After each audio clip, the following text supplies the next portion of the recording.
Hello students, this is teacher Courtney again, and today I wanted to read you a story. This is one of my favorite stories.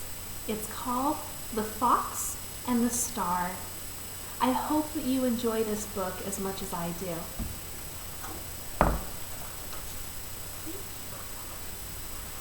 The Fox and the Star.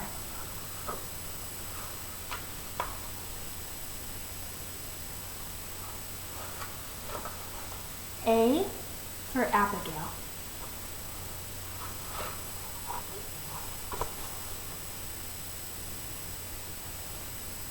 Once there was a fox who lived in a deep forest. Do you see the deep forest?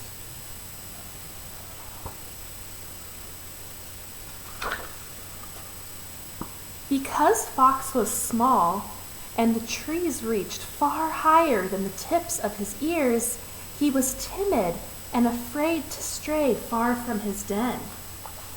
There's the fox, see? He's scared. And yet, for as long as Fox could remember, he would wake at night to the cool, calm light of Star. So here's Fox. He's afraid because of how big the trees are, but every night, he wakes up and he's calm because he can see the light of the stars.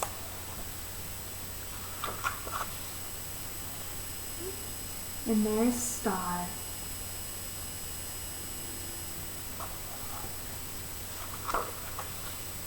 Together, they made paths through the trees, Star brightening the shadows ahead.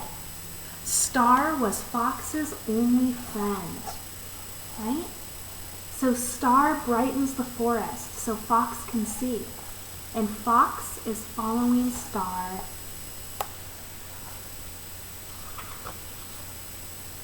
Star would light the way for Fox as he foraged for beetles and ran wild in the tangled thorns. See? Fox likes to eat beetles, and Star is lighting the forest for him.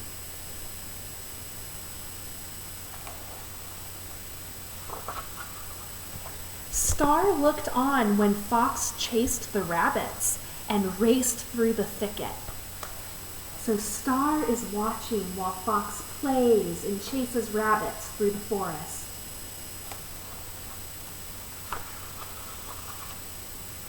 Even when the rain fell, Fox felt fine. He asked Star to shine through the clouds so that he could dance to the rain's tapping beat. All of Fox's happiness was bound to the flickering light of Star, and so it had always been.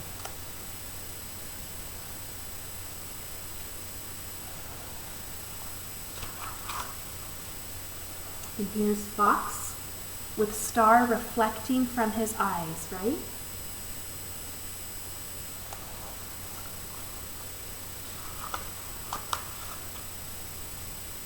Then, one night, Fox awoke, and everything changed.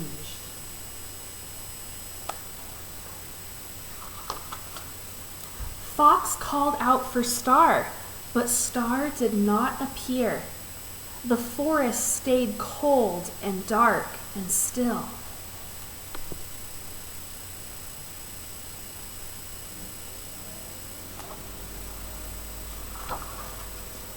In the days that followed, Fox dreamt that Star would return, but the darkness drew closer. Here's Fox, dreaming that Star will come back, but still it's dark. Without Star, there was no reason to go outside. Worried and lonely, he huddled in his den.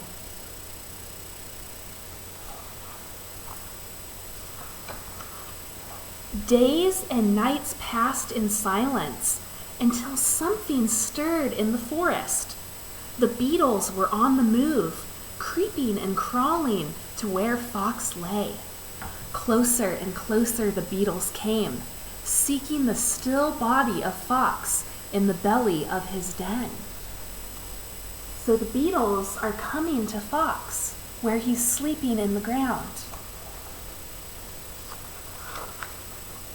The smell of 1,000 beetles ignited Fox's hunger.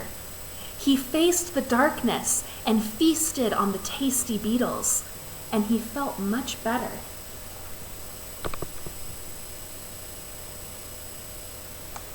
So Fox is eating the beetles that have come to him, even though he won't leave his den because Star is gone.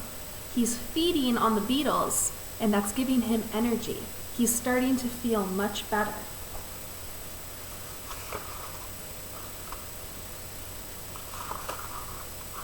It was time to go and find Star.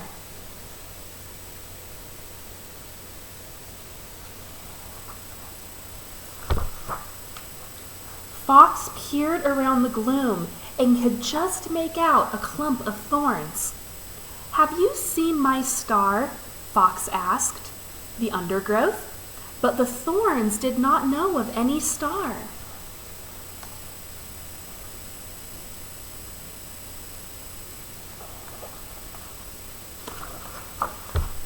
Next, Fox came across a colony of rabbits. "Have you seen my star?" he shouted down the burrows. But rabbits have no time for foxes.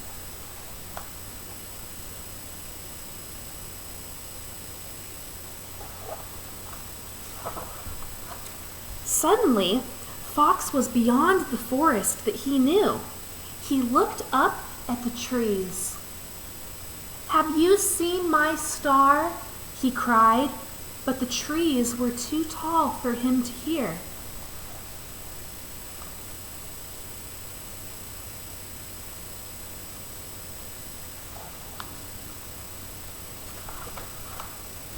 Fox found himself in a quiet, empty clearing he had never seen before. He sank to the ground and fell asleep.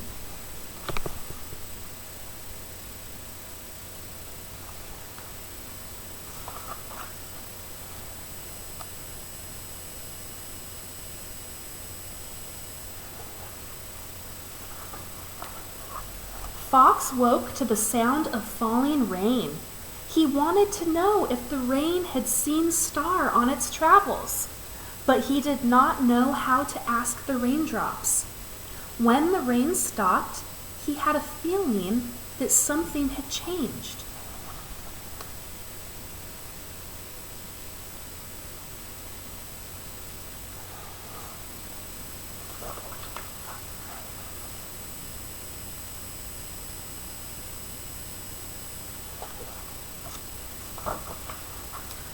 Fox called out to the forest, to the trees and to the beetles, to the leaves and the rabbits, to the tangle of thorns and the life that he had left behind. Where did Star go? He stayed still, listening to the noises of the forest, watching the leaves settle on the ground.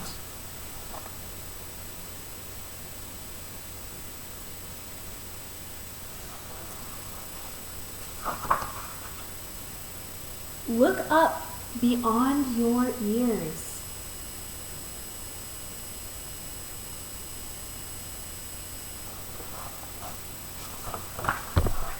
So Fox looks up.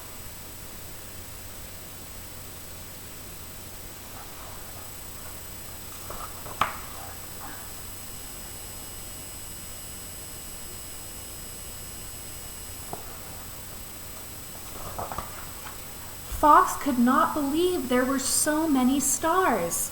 His heart was full of happiness. He knew that somewhere out there was a star that was once his.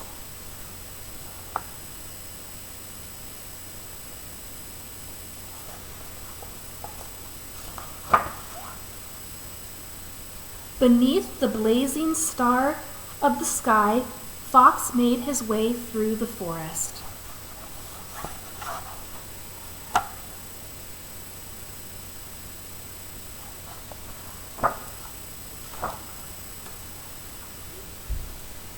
And that's the end. I hope that you have enjoyed this book as much as I do, and I want you to think about this book. What do you think it means, right? Why was Fox looking so hard for Star? Why did Star mean so much to him? Thank you for listening to this story, and we will have story time again soon.